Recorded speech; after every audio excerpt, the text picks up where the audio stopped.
Hello, it's Jen Silverian with Small Business Speaks, and I'm here with Lori Bitter, the CEO of the Business of Aging and a leading expert in the 50 plus market. Hi, Lori. Hi, You're Jen. talking to us from your she shed in Yep. in Napa. Yep. I have to tell you, it's snowing here in Colorado. We've got a freak late April snowstorm. How's your weather? You have the strangest weather in Colorado. I'm always It's amazed. the mountain effect. It really is. We had a beautiful 75-degree sunny day yesterday, and I think it's cool this morning, but I think we're headed that way again this afternoon. So it's definitely springtime here. Oh, good. I'm hoping we get there this weekend. So you and I have the dubious honor of being through, this is our third crisis together, because you Lovely. hired me, yeah, you hired me back in 2000 in the dot-com bust of San Francisco with the infamous pink slip parties. There were very few jobs. And you brought me on board to work with Age Wave Impact, which was an agency focused on marketing to older adults. And then a year later, 9/11 happened. And I remember being on my way to the office and I got a call from you and you said, don't come in, go home. And now here we are with COVID. And I would like to say that means we're strong and resilient, even if I'm feeling a little weathered and beaten down. Yeah, exactly. But a lot has happened in those nearly 20 years, and I want to start with your credentials. So you have over 30 years in advertising and PR, with roles as president of J. Walter Thompson's Boomer division. You are the founder and CEO of Continuum Crew, which specialized in the 40 plus market. And your current business, the Business of Aging, you are a sought after speaker, speaking at over 200 conferences. You've authored a book called The Grandparent Economy and contributed to about 5 other books. So suffice to say, you're an expert in the older adult market. But let's start with how you define that. Sure. I mean, I'm 46. Am I an older adult consumer? Well, yeah. Yes. Yes. So I tend to look at it as people over the age of 40. And I look at not generationally. I mean, we use generational definitions because that's kind of a shorthand to talk about how people are different and how they sort of behave in the marketplace differently. But there are some changes that happen in an adult's brain that typically happen around late 30s to mid 40s that sort of change their outlook and the way they sort of view their lives. Some of it has to do with their children getting older, although I think this will begin to change because we know women are having children later. So I think this may shift over time, but there's a definite change in the brain. We go from sort of acquisition thinking, where we're acquiring things and sort of making our way in the world, to more, what is my purpose sort of thinking. So we make that transition sort of in our 40s to a more purpose-filled existence. There's sort of a me focus when we're younger, and we get to that we focus as we get older, which has been really interesting to look at across social media during this pandemic, because you see young people sort of being very me focused and nothing can happen to me, as opposed to thinking about the greater good. And it's like, the longer we all shelter, the better we all are. Old people kind of get it. The older you are, the more you sort of get that we're sort of all in this together.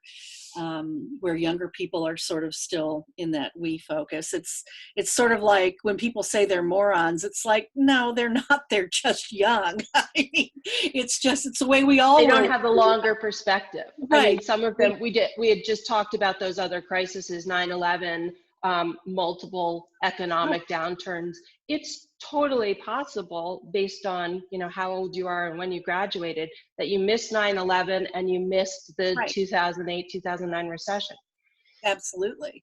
Absolutely. And so they don't have perspective, and they haven't experienced resilience the way older adults have. I mean, that's, to me, that's the older adult superpower, is that we bounce. When bad things happen, we bounce back up. I mean, the majority of people do. So, and it's because we have perspective. We may have savings to get us through, and you know, we have an understanding that as bad as things can get, we're going to come out on the other side. We may be different for it, but we're going to come out okay on the other side. So it is about perspective. So that to me is sort of that 40-year-old, 40 to 44 kind of year old is when those transitions begin to happen in the brain and the way you think and your outlook on life. So that to me is maturity. It's come to be, you know, for a lot of people, an age thing. And it's really not. It's just, it's really, there are people in their 30s who think about the greater good and purpose and things like that. It's almost a way of thinking, if you want to think about it that way. And it's kind of ageless. It's more about perspective. Lori, what put you on this path initially? How did you become focused on this particular segment? I'd like to say that it was like this aha moment of brilliant choice, but I will tell you that would be a lie.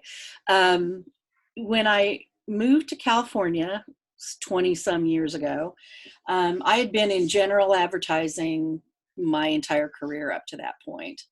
And I was turning 40 when we moved out here. And I just didn't think I wanted to stay in the regular agency world. At that point in time, there weren't that many people over 40 in the agency business, which is kind of funny, because I look at it now, and there are lots of people over 40 in the agency world, but I just didn't know any. Everybody was young. All the creatives were young. And I moved out here and I took a job in healthcare, which was kind of a bizarre back to the future, because that's sort of where I school, and was bored to tears. And a friend of mine left the healthcare company I was working for and went to work for Ken Dykewald at AgeWave. And she called me one day and said, "You need to come interview here." She said, "I know you think you don't want to be in the agency business anymore, but this is an agency business model you could stay in for the rest of your career, because all we do is talk about people getting older." And so I went for the interview, and they hired me at the interview, which I'd never had happen before. I was like, this California thing is really cool. I love the way they do business here in California. And yeah, I got in the car and I told my husband, I just got hired. And he's like, "No second interview?" No.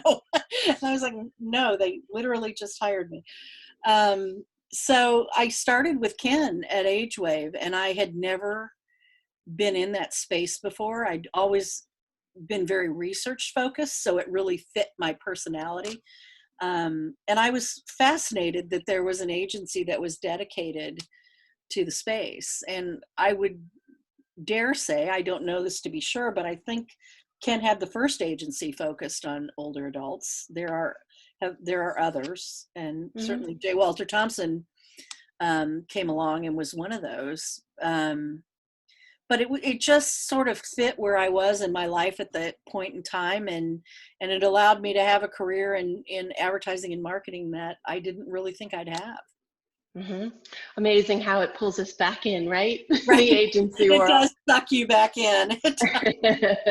Well, I want to ask you, so to place you, when you got the job at AgeWave, it was probably the late 90s, early 2000. Yeah.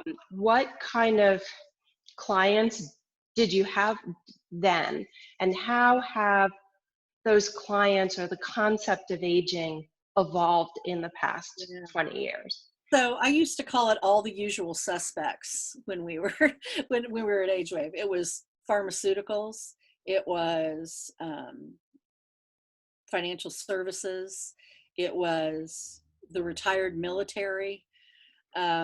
It was sort of like nobody that was really what I would say out of the box. Although for short periods of time, we did do work for Buick, we did work for General Mills, we did work for um, a home building organization. We did work for Lowe's, home improvement. So there were moments where we were able to sort of get into what I would call the general consumer space and show people the opportunity that was there with older adults.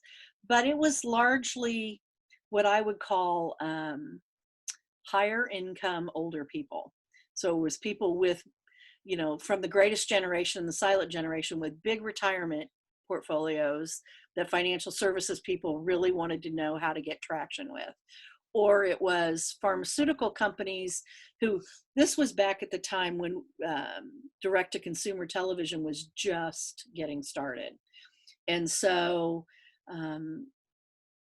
pharmaceutical companies were trying to figure out how to talk to older consumers without, sort of doing anything wrong. Although I think, the naked in two bathtubs overlooking a lake scene probably was, we weren't responsible for that. But we did things like we worked on Celebrex when Celebrex was a blockbuster and a new drug. And a lot of products like that were clearly going to reach an older consumer. So those were the days of all the usual suspects, just who you'd think would be part of the mix was part of the mix. Hearing aids, we did a lot of work on hearing aids, and some healthcare, a lot of Blue Cross Blue Shield work. I remember we struggled with even how to represent the older consumer, because it started out being, as you talked about, sort of a higher income retiree, maybe silver haired. What does old look like today, and how is it different than back then? Yeah. How are we thinking about older adults today? How are we depicting them? If all you could do was look at the evolution of stock photography from 1998 to now, when it comes to older people, you'd be like, what the hell?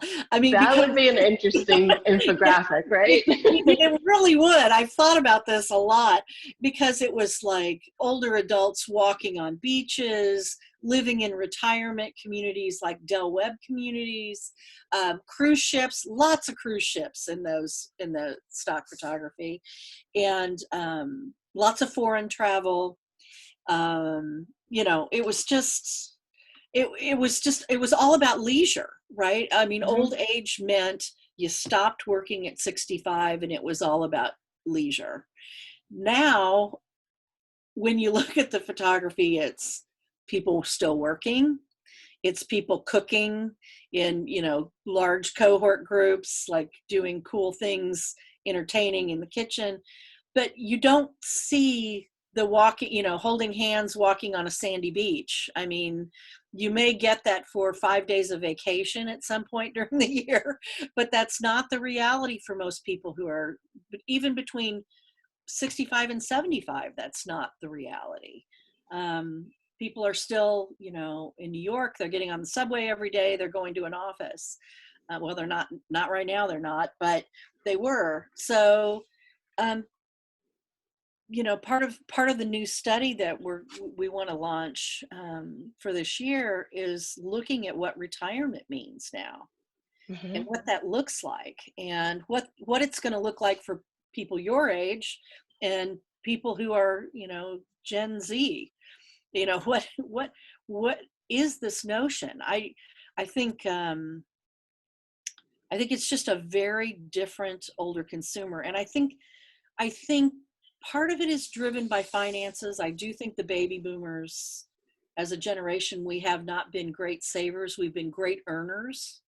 And we believe, you know, we believe we can earn our way out of any problem because we believe we're still viable in the workplace. So, you know, boomers have been a little delusional somewhat about older age, but you know, part of what the original Hacking Longevity study we started in almost 3 years ago now was about understanding how people are thinking about life and lifespan, and if anybody is really realizing that you could live 100-year life.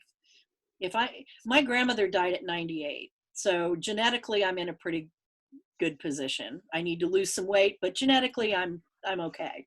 So if I'm 60 now and I have 40 more years of life, 40 years of life of walking on I mean, I love a beach more than anybody, you know, but I can't do it for 40 years. I mean, there's no way I could do that for 40 years. So, and I think the thing we learned from the silent generation, or actually the greatest generation, is how many of those men retired at 65 and were dead by 67. Because when you take purpose away from people and their reason for being, this was a generation where work for men was their entire identity. You know, the statistics about men retiring at 65 and being dead by 70 was just incredible. So when you take away purpose and what like lights people up every day, I love going to work. I love it so much I have 2 jobs. I mean, I love to work. You know, my work gives me a sense of purpose, and it fills my days. I mean, what the hell else would I be doing, right? So we have, you know, we have a very different view of what being older is going to look like. And certainly for your generation, I mean, think about it. I mean, you're 46, you're going to live to be 100. I mean, you live a great healthy lifestyle. I mean, you've got 60 years to figure out, 50 years to figure out. So, you know, we all kind of have to wrap our heads around what that means. And when will we be old? I think we're approaching a point now where people are sort of recognizing that the years from 40 to 70 are sort of this new midlife that, you know, we're going to have to figure out what to do with. It could be re-careering, starting something new. It could, you know, there's a trend that's that a lot of younger people do where they work in spurts. Like they work for 2 years and then take 2 years off to travel. You know, wow, what an incredible way to live that would be. So I think we're going to see a lot of different models for the way we approach these stages of our lives. And I just think being old doesn't look like what we thought it would. So there's a good chance we may see J-Lo and Shakira in another Super Bowl halftime show. Maybe 10 years from now. Wouldn't it be amazing to see a 65-year-old J-Lo dancing? I mean, she's incredible. She's absolutely incredible. I mean, yeah. It's true. It's true. So what brands have embraced this, and where do we still have to, where perception's still antiquated? Oh, well, you know, there's still a lot of the misperceptions start with us. And so as long as they're still with us, consumer brands aren't going to change anytime quickly. So what we found out with Hacking Longevity is that people, when we ask them how long they think they're going to live, they point to their oldest relative and go, well, I think it'll be like 75. And when we say, are you old? Well, I'm in my 60s. I'm probably old. You know, so people have these people aren't thinking about it the way I get paid to think about it, which Mhm. sometimes I Mhm. have to pull myself back and go, people don't think like I do. They don't see the long game here. And so as long as people have these sort of ageist perceptions in their heads, brands aren't going to come along.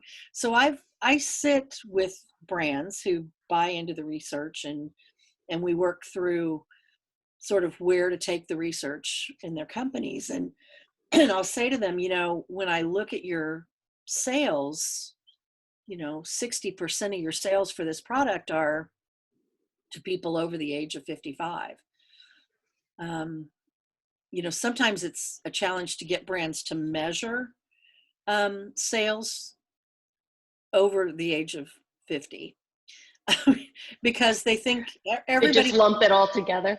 Right. It's like, well, there's 50 plus, and it's like, well, that's a big, like, maybe Well, now that's it's half a 50 lifetime. years. Yeah. That's 50 years. So, there are some brands I think have done a great job. Swiffer. I don't know if you remember the Swiffer ads with the older couple about how, she was climbing on chairs to clean the chandeliers, and they dropped the Swiffer box off, and so, I think Procter and Gamble is doing some great work around embracing older people. The idea of intergenerational households. They've got a Tide ad with an intergenerational household. Although they Definitely. crack a joke at the end about like the old guy being forgetful, which I absolutely hate, but because it just taps into that, the biggest fear the people have after you turn 60 is like losing brain function. So why would you tap into that fear in an ad just for a laugh? It's like, Mhm. oh. Mhm. So a lot of brands are doing a great job. The home improvement industry figured out really early on, and I'd like to think we were part of that at AgeWave with Lowe's and Home Depot at different times. That they knew that the people who had the money to do home improvement and to really embrace the DIY thing were older adults. And That's a good so point. home improvement has done a really good job. I still think the automotive industry, I mean, sometimes I see flashes of brilliance, and then other times I'm just like, what in the hell? I mean, are you kidding me? I mean, it just, Toyota used to do some really great sort of life stage oriented ads that really sort of basically said, we have a model for every stage of life. We have something in our portfolio for everyone. So, there are some really great examples of people doing good work. There are some good examples of people being really ageless in their tone.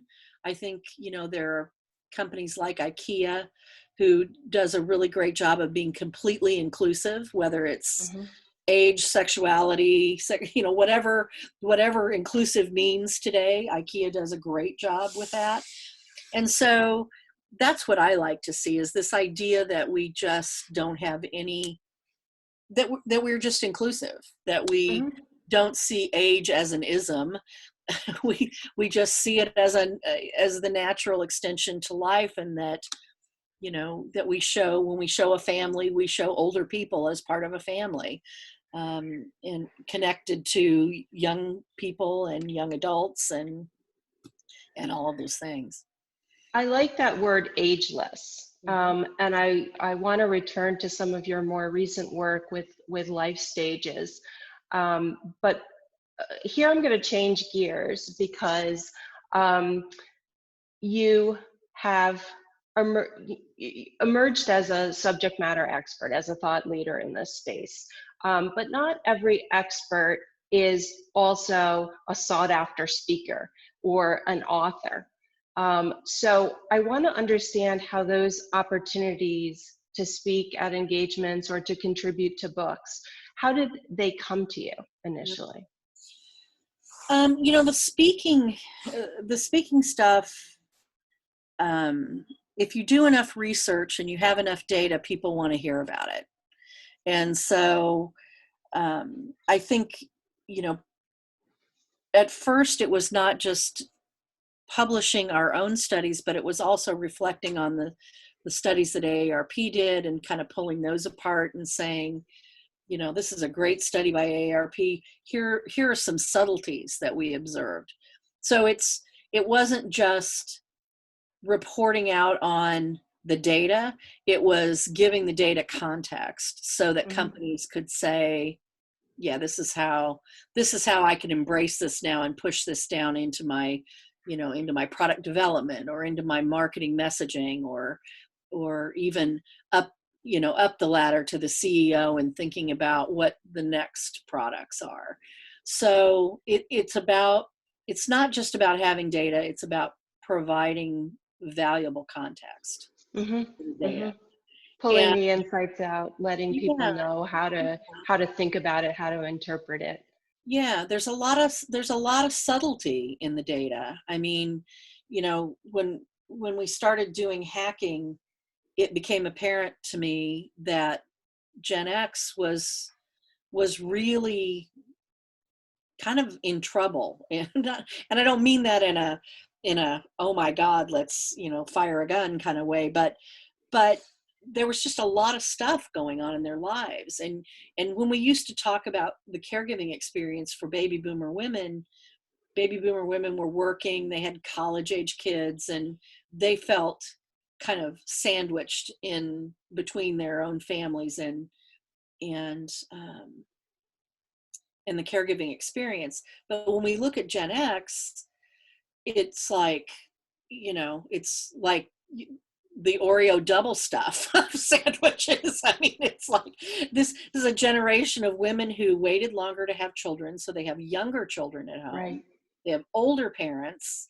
You know, there's in-laws who are also older, and they're working. I mean, and not just, you know, in like in small jobs, they're working in big ways. I mean, so we've got this generation of women all of a sudden who are really sandwiched between a lot of conflicting, not just their own internal struggles with all of these things going on in their lives, but the messages they're getting about, you know, you can have it all and you can do it all and you can kick butt and do it all. And it's like, no, you can't. I mean, I love all the new stuff out there about not multitasking. Let's quit encouraging people to multitask and say, you know, it's okay to do one thing really well and to focus for a little while on one thing and do it really, really well, because we've created a monster, I think, especially for women in that generation. And I think boomers did a disservice to that generation by not talking about what we were going through more when we were going through it. Because if we'd shared in a big way about what those experiences were like with younger generations, they would be going, oh yeah, that's coming down the pike at me. And right now, these generations feel like they're just being smacked by it and weren't expecting it. I mean, it's huge. It's huge for them. And now, and men are stepping in now. In younger generations into caregiving. I don't mean to say it's just a women's issue, although unfortunately it kind of is, but men are stepping in, and it's creating a lot of havoc in their work and home life too. So it's, you know, then the book. So sorry, I didn't mean to get so far away from your question. The book was really interesting. I'd had this publisher, Paramount, who used to come to all of our marketing events when we did events, and they'd say to me every single time, when are you going to write a book about aging and the baby boomers? And I would always say, when I feel like I have something unique to contribute that hasn't already been said, I'll think about it. But right now, you know, I feel like Ken has this world covered, and there were several people who were writing. And then I did this big project for AARP that focused on grandparents. AARP was really looking at grandparents and sort of how to, you know, were there things they could do to be more relevant to this segment of older adults who were grandparents. And we collected so much data during this point in time. And then when the study was over, I wasn't sort of ready for it to be over. And I decided to do a research project just focused on grandparents. And so I fielded that. And then the recession hit. And I was like, okay, this is going to get really interesting really fast, because based on what we know, grandparents are sitting on a bucket of wealth that younger generations aren't going to have access to right now. And so we're going to have intergenerational transfer of wealth happening in real time. These are not people waiting for inheritances. These are people who need like school tuition and school uniforms and hot lunch. And, things got real fast during that time. People were losing their homes. And so we went back into the field after the recession and then collected data again. And that's where the book came from.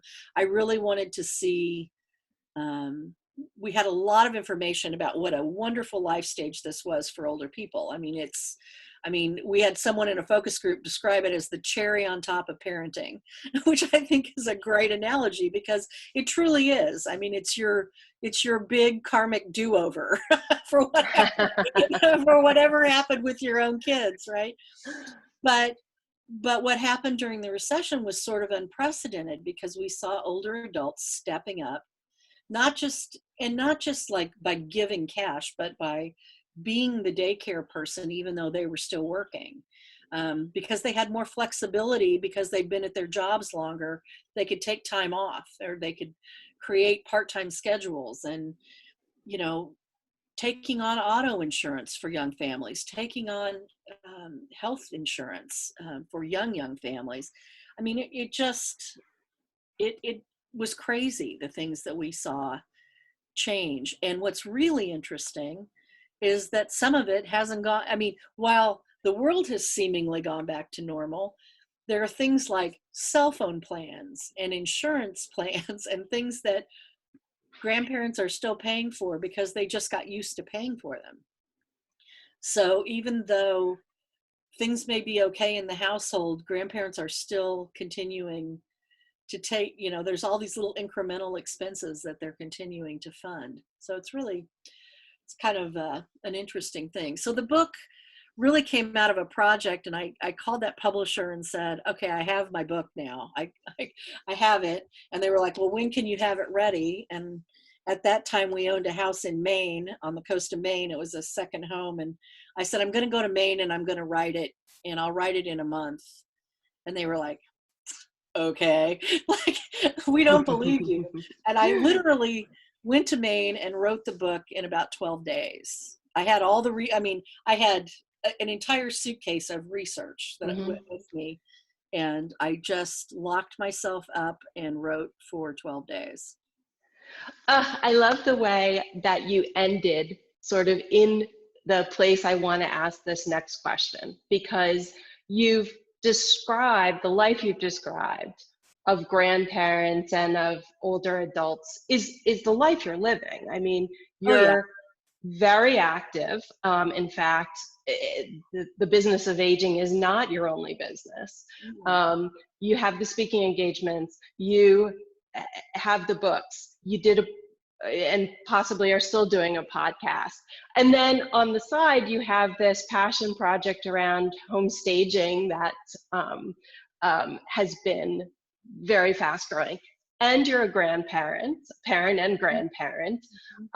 So you have a lot of balls in the air right now. How do you, as a business owner, as someone that's launched and grown agencies, how do you think about, what work am I doing independently, and when is it time to hire and maybe delegate some of that? Oh man, that's the huge question. And I think there's something that comes with age, which is one, a willingness to just not do everything yourself, and to not, because I am and me, I'm a pretty decent control freak. I hide it under politeness, but I'm very controlling. So there's this whole notion that no one's going to be able to do it as well as I do. Well, to your credit, people are hiring you for your expertise Right. and thought leadership and voice. So that's what makes it particularly challenging to know what you can Right. give off. Right. And so there are things, there are times when the work that people hire me for feels too hard, and I like to hide in spreadsheets and accounting, right, and get in the weeds. And when I realized that that was becoming a comfortable place to hide, so I didn't have to like put myself out there that day or do a call, that's when I realized that was something that needed to go.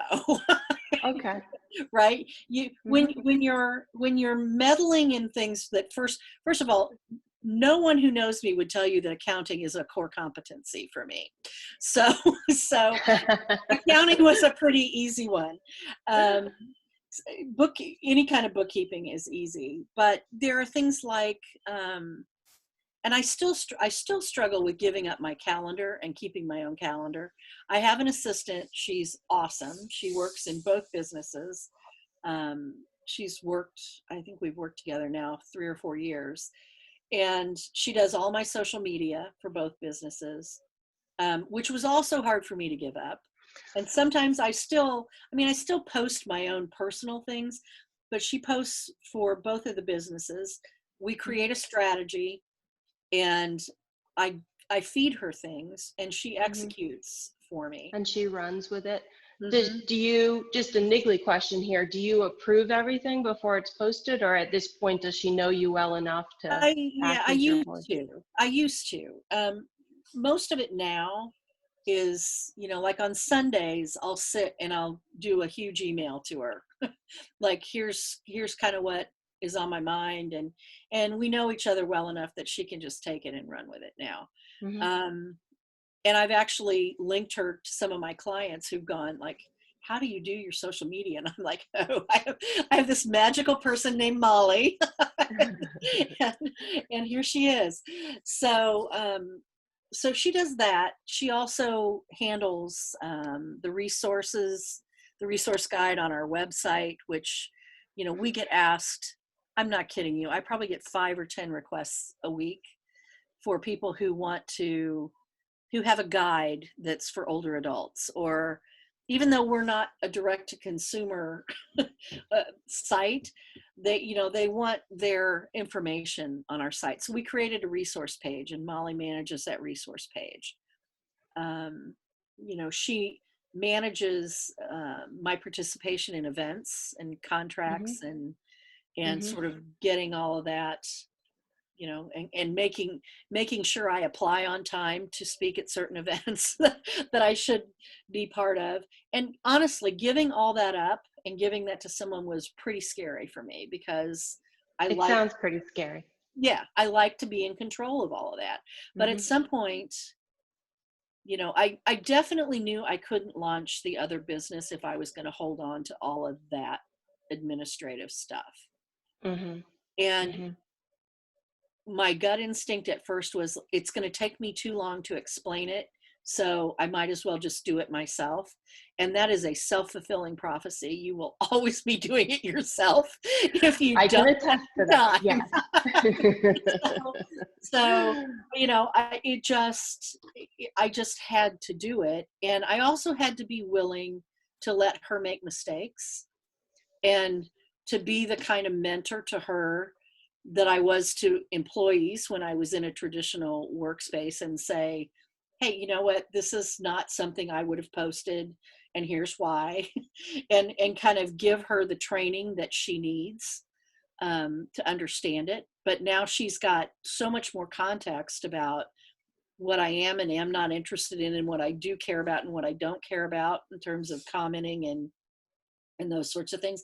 And if someone she knows is important to me comments on a post or says something about a post, I get a text immediately, no matter where I am. And she says, here's what so-and-so said. What do you want to say back? And I'll knock off a text, and she'll make it readable and, Mhm. and post it for me. So, we've got a little system that runs. But I think, the biggest thing for me was stepping back and taking a breath and letting it be okay for her to make errors in that stuff, and not to feel like I had to apologize when an error happened. And, it's like, because God knows I made enough of my own. If she was making them on my behalf, it was really not that big a deal. Yeah. And it takes discipline too, when those errors occur, to just not pull the whole thing back in your lap, right? To give the constructive criticism so that she can learn. Absolutely. You've been very generous with your time, so I definitely want to get your thoughts on the current pandemic that we're in and its implications for the older audience, because it strikes me that initial messaging around coronavirus was very much about it's a particular threat to older generations. And maybe it would be kind of like a really bad flu for people in their 30s, 40s, 50s, but it could be a serious threat to older adults. And so there initially was sort of this, I mean, since then, I think our thinking has shifted on this a bit as younger people have ended up in the hospital on ventilators. But what's your take on the initial messaging around this? Was it useful? Was it hurtful? Well, I think it was pretty damaging when it started. And I mean, I think,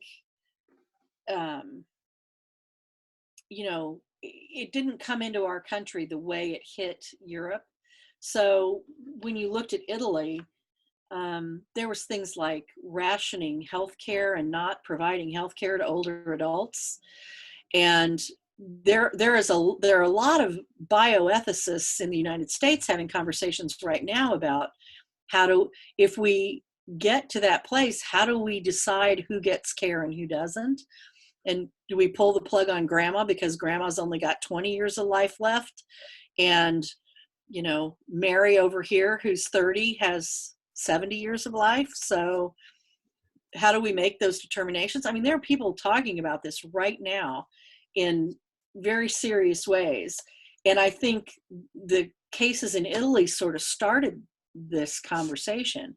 The issue is it came into the United States, and it's seemingly an ageless pandemic. I mean, while we have a number of older adults, I mean, part of it is, it's not so much that people over the age of 60 are more vulnerable.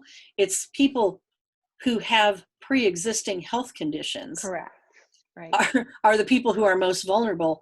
That happens to be more prevalent when you're over 60. You have a lot of comorbidities when you're older.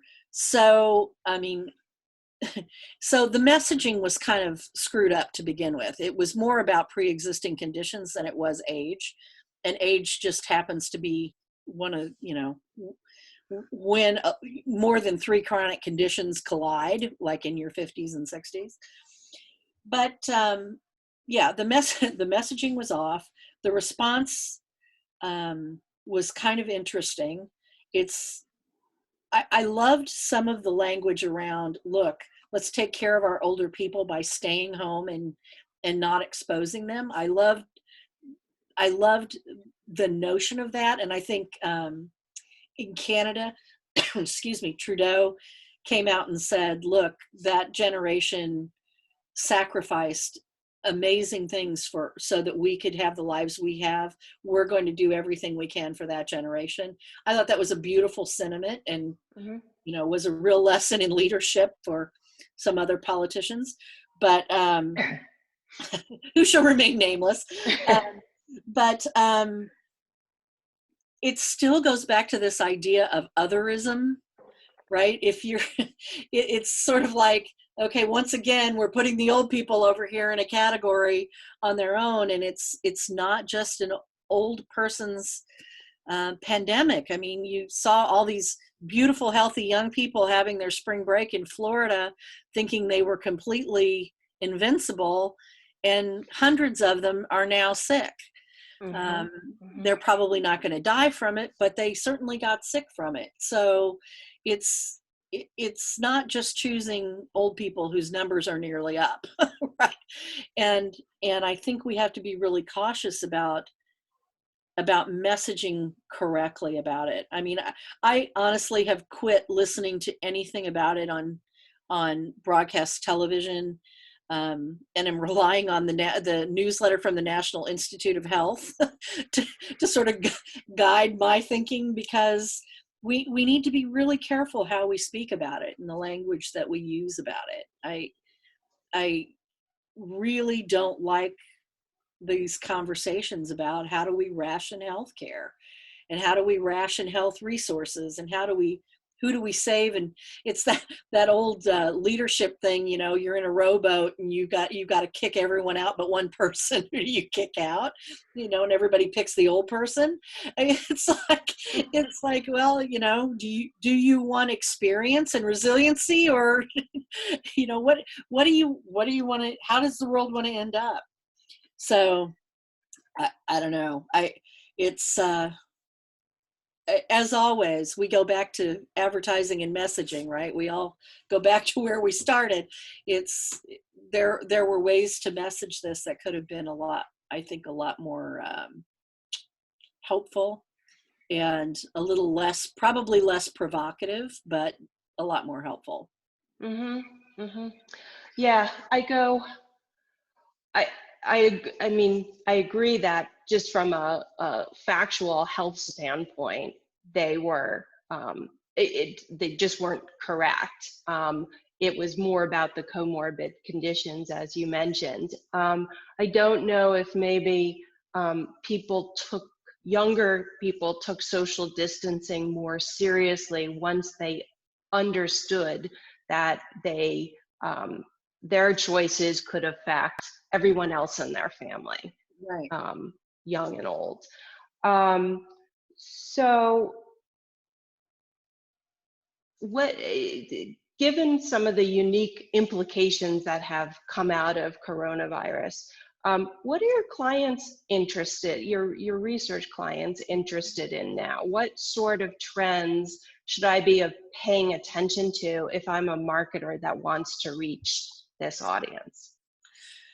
Yeah, the research group that I've been working with, RTI out of New York, is actually doing they do kind of a weekly taking of the pulse, which is been really interesting since this all started, and has been a really cool lens to kind of look at everything from a more objective position than just the panic and the social media and the things around.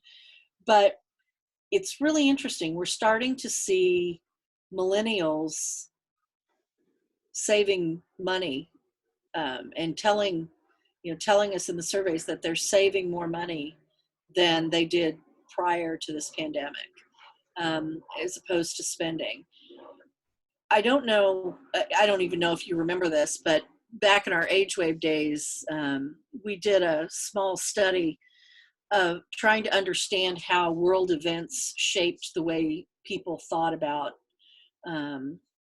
different things, saving, spending, what events had the biggest impression on what generations. And I have a hypothesis about this one, that this is going to create, I think, for millennials and maybe the generation behind them, the same sort of saving, thriftiness, patriotism that the stock market crash did for the greatest generation.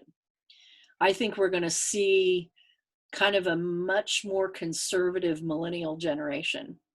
Mm-hmm. And they're going to be kind of thrifty and more thinking about the greater good, the way that generation did, and what's, they already do when it comes to things like in the environment and climate change and those sorts of things. So it's not a big leap to expect that they'll come to think that way about humanity in general. So I think it's going to be really interesting to see what artifacts remain when this is over. I agree. I mean, so many of us were caught on our heels Mhm. I mean, in my recruiting business, I was 150 miles an hour, and then I wasn't. Right. Just when companies closed, we were still continuing to do virtual interviews and remote starts. But when it started to, when it started to feel like the economy must shut down for a certain amount of time for us to pull through this. And the subsequent stimulus package and bailout, and I mean, this is something that we have not experienced to this degree before, so it has to have some long-term implications.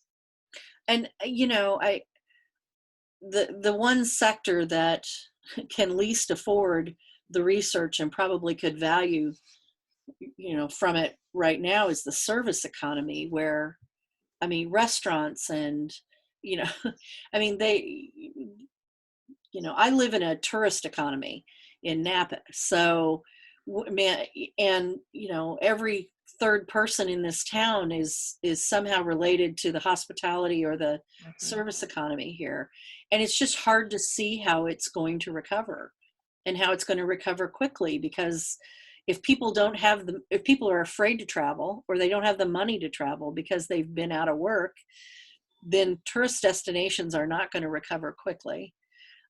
So the hotel and motel industry is not going to recover. The restaurants, I mean, I love all this dine out once a week or twice a week, and bring in food from your local restaurants, and we are completely dedicated to it. But is it going to be enough? Right. It just, and I have to wonder if we're not going to see this return to intergenerational living that we saw during 2008. If a lot of, both sides of me are big Victorian houses with young people living in them who work in wine and food. And, it's been really quiet on both sides of me for the last month. And I have to think they're home with their parents and maybe Mhm. they won't come back. Um, so that I think is going to be a tremendous loss. It's just going to be hard. I think we're going to see a lot of things that we love not return in the same way. Mhm. And we were caught kind of flat-footed. I mean, I have a friend who does a conference. She does 3 conferences a year in this space, and literally overnight we had to make the decision to turn off the conference, cancel it. This was going to be in mid-March, and she's taken her entire business to a virtual event platform. Mhm. I mean, we're just having to think fast and think on our feet, and it's really tough. Mhm. I admire It you is. starting this podcast for that reason. I think it was a It great is the way to reason. use your intellectual capital and the people that you know. Well, it struck me that business owners and entrepreneurs need to hear about how other people in this space are handling it, how Mhm. they're pivoting their business, they're changing the way they deliver services. We need that injection of optimism. It's Right, always been there for entrepreneurs. I mean, you don't decide that you're going to leave a full-time job and start your own business unless you're incredibly passionate about your idea and ready to, yeah, smash down whatever challenges stand in your way. So, I mean, to me, small business owners were, this is our time to shine. It's right, really tough. right. But I do think we're gonna, come out of this triumphing, and, maybe it meant that some of us were forced to get there a lot quicker than we were comfortable Right, with, you right. know, through, e-commerce or being online more, doing more virtual events. But it sort of accelerated learning for me. And I mean, I love this hobby of doing the podcast and just kind of transferring interviewing skills that I used as a recruiter to now do something that's for a bit different purpose, but keeps me in it and sharp. Right, right. And I think that's a great pivot. Um, Here's where I want to end up, because you have spent the better part of your career studying aging. And we didn't talk about this at all, but you were actually raised by your grandparents. So with this overlay, I mean, you have a unique perspective, I think, on aging. Has it, um, how do you feel yourself about getting older, growing older? You know, I had I had amazing teachers. Like you said, I was raised by my grandparents. My grandfather retired from advertising in his 50s, and we moved to my grandmother's family farm where she was raised, and he started a farm real estate business in his late 50s, and he worked in that business till his 70s when he had cancer and he got sick and just physically couldn't work anymore. But now you begin to see where all of my lives come together, right? Real estate and aging. Right. Well, also the encore career.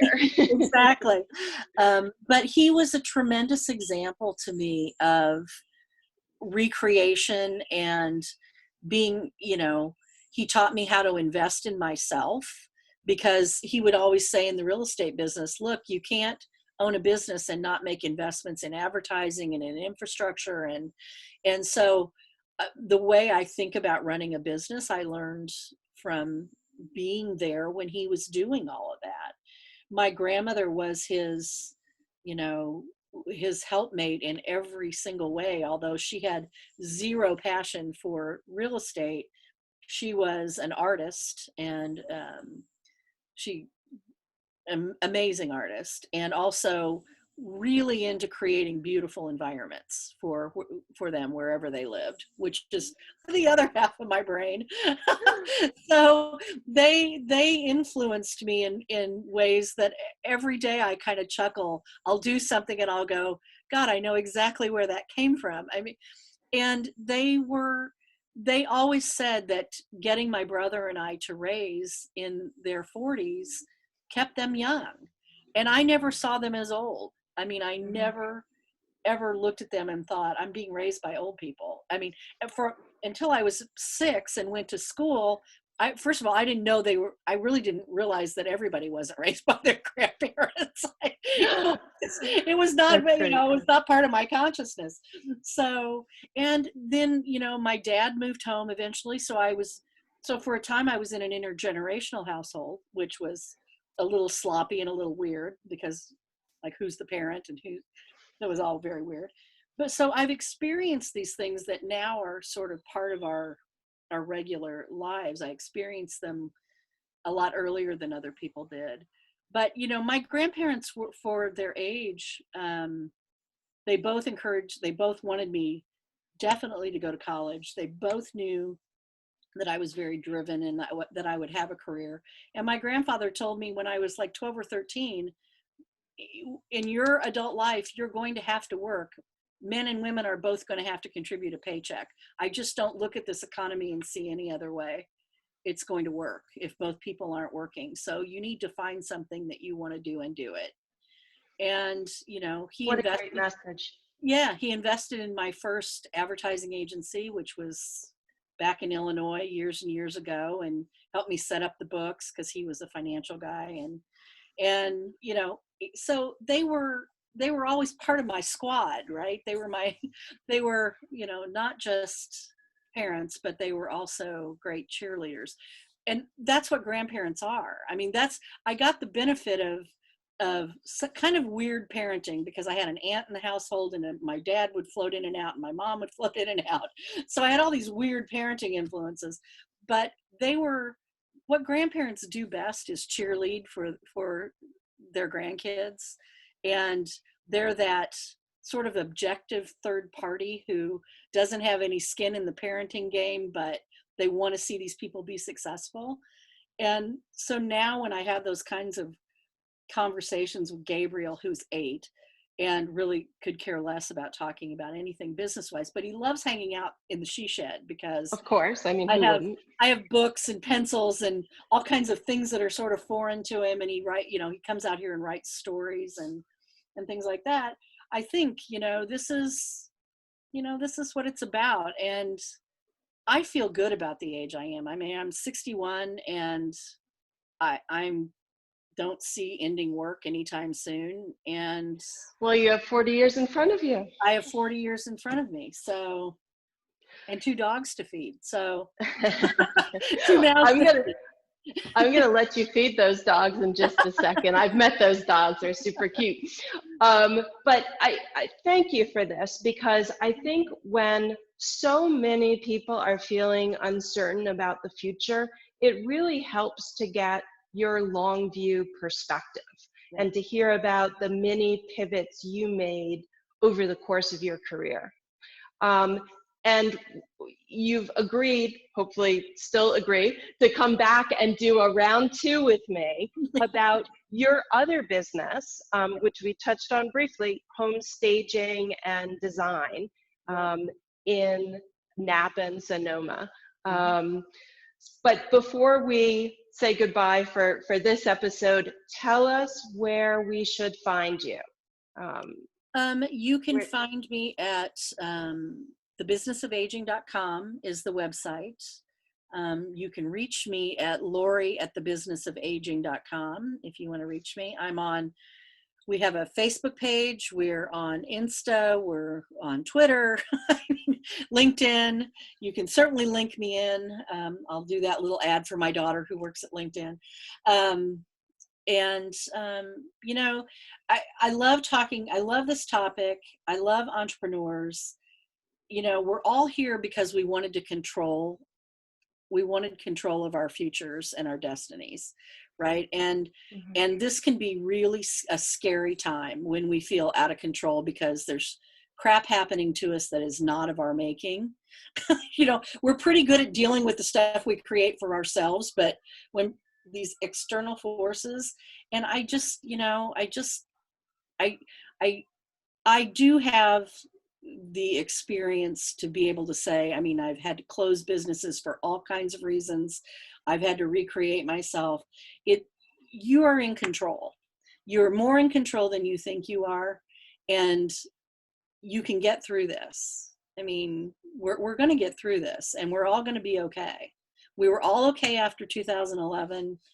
We're going to be okay now.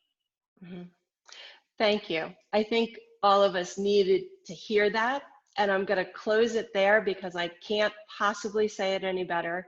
But thank you, Lori. This has been a real pleasure, as always. You bet. Good to see you, Jen.